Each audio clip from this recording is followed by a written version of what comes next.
Oke, assalamualaikum warahmatullahi wabarakatuh. Kali ini saya sedang berada di Ponpes Sirajul Huda.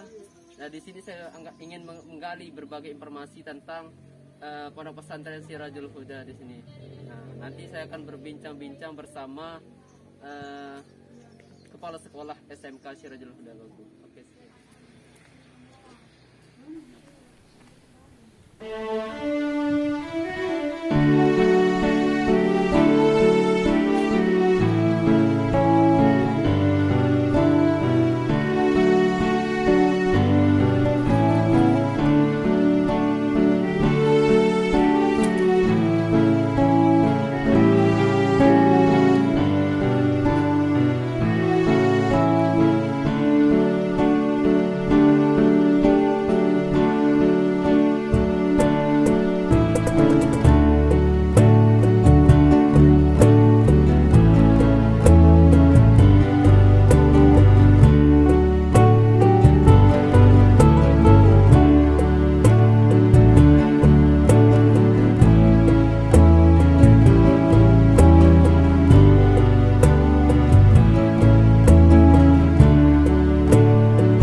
Assalamualaikum warahmatullahi wabarakatuh. Waalaikumsalam warahmatullahi wabarakatuh.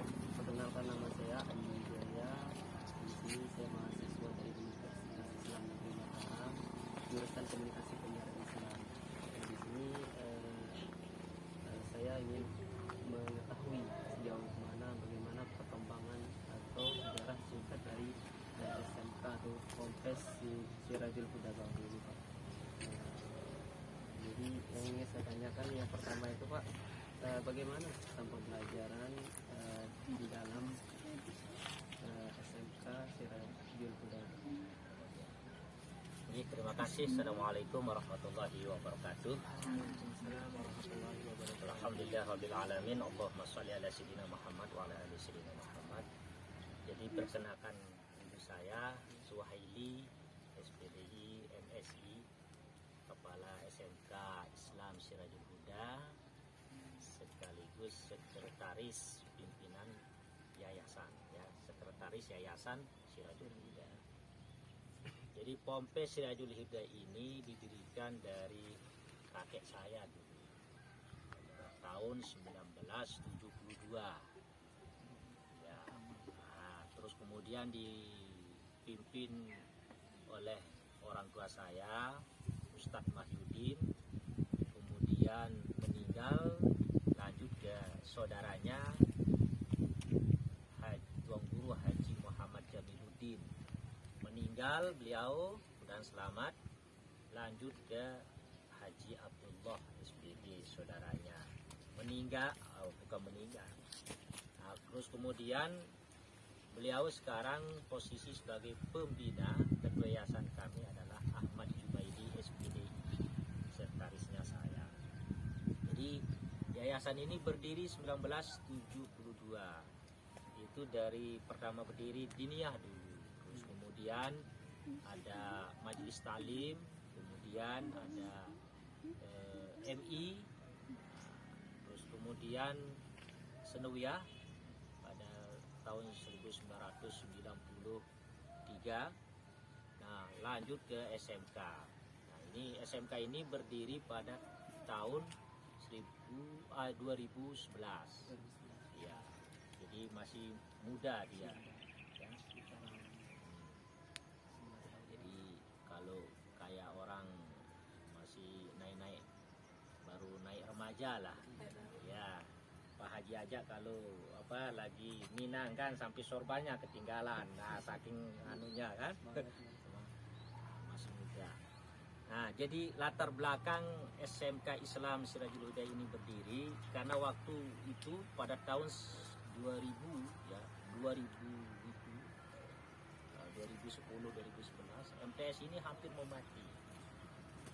Siswanya hanya 70 dari kelas 1 sampai kelas 3. Hanya kurang lebih 70 dari kelas 1 sampai kelas 3. Nah, saya berpikir ini perlu ada giroh baru, gebrakan baru, dan salah satunya cara adalah kita harus bangun satu lembaga lagi, yaitu SMK. Nah, memang waktu itu kita ditolak sama orang tua. Kenapa? Karena kata orang tua, ini aja dulu dimajukan yang sudah ada. Kita tidak punya gedung, terus untuk gaji guru nanti dari mana kita cari. Itu jadi pemikiran orang tua waktu itu. Memang kita tidak punya gedung untuk SMK waktu itu. MTS saja masih kurang. Nah, tetapi karena saya melihat bahwa MTS ini mau mati, saya lihat, maka perlu ada giroh baru, kita buka lembaga baru, yaitu SMK. Dengan harapan MTS ini bisa berkembang, ya, ikut kena imbas dari SMK yang kita dirikan. Nah, ternyata betul itu. Nah, siswa kita yang pertama itu yang SMK itu rata-rata yang putus sekolah, yang suka keluyuran, tidak terurus, anak pengangguran, working home istilahnya itu. Nah, itu sudah siswa kita. Makanya siswa kita itu setengahnya itu ada yang pakai anting-anting, rambutnya bercet itu kan. Terus kemudian sampai kakinya itu dikasih anting-anting juga, gelang kan. Itu siswa kita pertama, yang 33. Itu angkatan pertama. Ya, SMK ini. Nah, tetapi saya berpikir begini, kenapa saya harus cari orang-orang yang tidak terurus itu? Katakanlah sampah di masyarakat itu kan, sampah masyarakat. Kenapa? Karena saya berpikir ingin merubah sosial masyarakat. Nah, kalau yang benar itu tinggal diluruskan kan.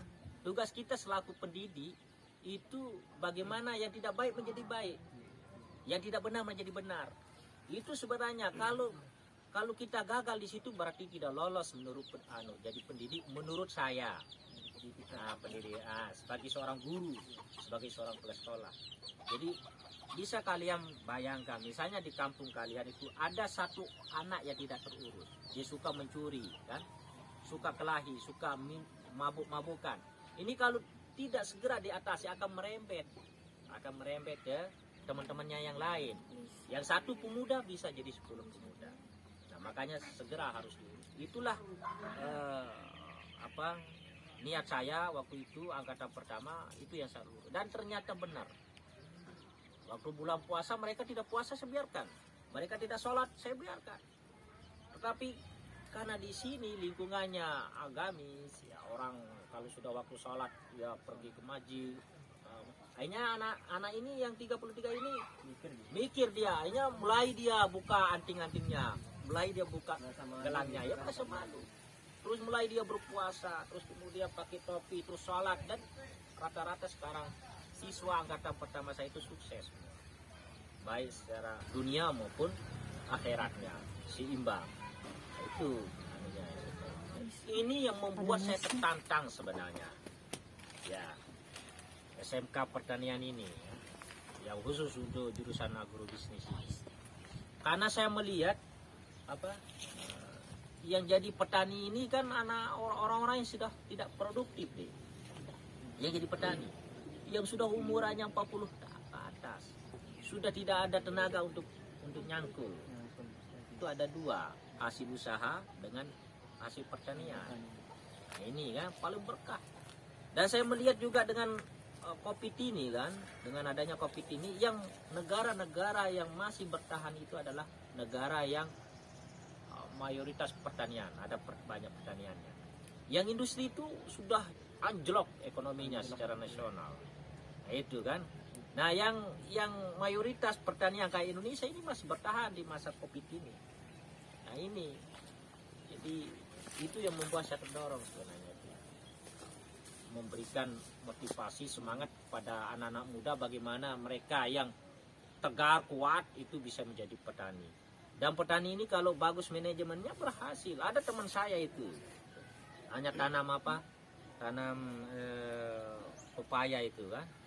Nah, dia sampai satu kampung terus ikut nanam, satu desa ikut nanam, terus dia itu bisa itu meningkat perekonomian. Iya, kelor. Makanya kemarin ada teman saya, ini salah satu contoh ya. Ada teman saya kepala sekolah SMK Muntung Sapa. Dia gajinya kepala sekolah itu hanya 2 juta 4 bulan itu. 2 juta dalam 4 bulan gajinya itu. Nah, dia di sini sering datang melihat. Dia olok-olok saya itu. Kenapa saya diolok? Karena saya sering ke lapangan. Saya jarang masuk kantor, saya ke lapangan bersama anak. Masa kepala sekolah pakai sarung, pakai itu di lapangan panas-panas, kepala sekolah itu di ruangan. Itu dia bilang teman saya itu, dia olok-olok saya. Tapi saya bilang kamu belum tahu bagaimana nikmat jadi petani. Bagaimana hasil pertanian itu juga belum tahu kamu. Nanti kalau kamu coba itu kamu baru tahu. Akhirnya dia mikir-mikir, dia coba tanam cabai kemarin pada tanggal bulan 10 tahun kemarin. Tahu untungnya itu 75 juta. Yang berapa? 30 hari itu dia tanam. 75 juta itu. Sekarang mau berhenti jadi kepala sekolah. Saking enaknya dia jadi petani. Berhenti dia apa jadi kepala sekolah. Tapi saya bilang, enggak usah berhenti jadi kepala sekolah itu. Cari amal di situ. Biar seimbang dunia dan akhiratnya, saya bilang. Nah, itu. Jadi ini anak-anak ini saya ajarkan bertani dari pembibitan, ya, terus kemudian penanaman, terus kemudian sampai penjualan. Nah, kemarin pernah kita coba tanam kembang kul bunga sama cabai pakai polybag di atas itu. Ya, itu ada 1.000 polybag. Ya, itu tembus sampai 8.000 yang itu kul bunga itu. Kembang kul itu ada yang 4.000, ya, ada yang 5.000 tergantung besarnya sampai 8.000. Tembus itu satu biji itu. Bayangkan kalau polybag itu kalau bedengan itu 8 meter. Itu dalam satu bedengan itu kalau kita tanam kembang kul itu kan sampai 100 itu. Nah, kalau 100 kali 8.000 atau katakanlah 5.000 misalnya, dikali sekian bedeng, kan itu sebenarnya berhasil itu. Berhasil. Makanya saya sekarang coba ini durian ya. Ini kan ada durian merah, durian hitam saya coba. Nah, saya kembangkan juga untuk SMK ini durian musangke. Saya tanam di kebun di sana itu. Ada 300 pohon itu. Saya penasaran ini desa-desa durian, maaf. Kalau bapak-bapak datang nanya itu, banyak durian, dia bilang. Padahal ini di sini tidak ada durian. Tidak ada durian. Hanya desanya durian. Jadi saya mau pingin sesuai dengan nama desa ini. Harus saya kembangkan durian. Nah, anak-anak belajar nanti nyetek. Jadi target saya ini kalau durian ini berbuah, ke masyarakat itu yang dilihat hasil. Nah, kenapa dulu kan misalnya mangga kan? Mangga dulu karena dilihat cepat berbuah, masyarakat ikut. Terus kemudian buluan sudah mulai kan, banyak setiap rumah. Kemudian pepaya. Sekarang ini kelengkeng sama durian. Masyarakat tidak percaya, saya coba sekarang. Dan sudah mulai banyak orang yang menanam kelengkeng. Tinggal durian ini, ya sampai kepala dinas itu, ini daerah tidak bagus. Nah, ini tantangan bagi saya ini. Ini tantangan. Harus ini, ya. Ya, karena kalau kita lihat kan kalau kita beli satu buah itu kan sampai 50 ribu itu, 80, 100. Kan itu harganya satu. Ya, itu kan, apalagi durian merah sama durian hitam itu sampai 500 ke atas harganya satu. Nah, itu saking mahalnya. Nah, jadi kepingin saya ini kembangkan durian di sini. Nanti kalau sudah besar kita ajarkan anak-anak nyetek dan kita suruh dia bawa ke rumahnya, tanam di halaman rumahnya, sehingga ini menjadi desa durian sesuai dengan namanya. Nah, itu mimpi saya, dan mimpi saya sudah mulai saya garap. Sekarang sudah saya mulai tanam kelengkeng, tanam durian. Nah, dan bagaimana harapan Bapak ke depannya mengenai SMK ini? Apa ke depannya? Harapan ya tentu supaya lebih maju, lebih berkembang, dan lulusan ada di sini bisa bermanfaat untuk masyarakat. Ya, ilmu yang dia dapat di sekolah ini dia bisa praktekkan di lapangan, dia bisa menularkan ilmu-ilmunya di masyarakat. Itu ya harapan kita. Jadi saya kepingin juga SMK ini mereka ini cerdas secara rohani. Sekarang ini kan banyak yang cerdas otaknya, ini yang bahaya, akhlaknya yang tidak cerdas. Jadi saya di sini lebih mencondong pada bagaimana mencerdaskan akhlaknya, mencerdaskan rohnya itu. Nah, kalau otak ini kan itu nomor 2. Nah, karena di zaman sekarang ini banyak orang yang cerdas otaknya, tapi rohnya itu enggak, sehingga ya kebelas-belasan jadinya.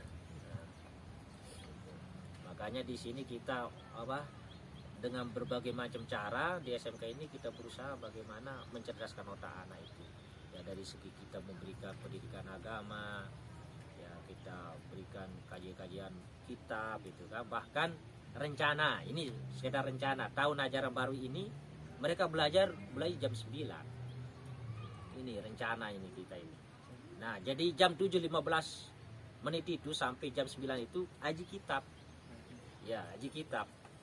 Nah, jadi mereka haji kitab, baca Al-Quran itu. Jadi jam 9 sudah baru mulai belajar. Saya tanyakan, terima kasih atas informasi.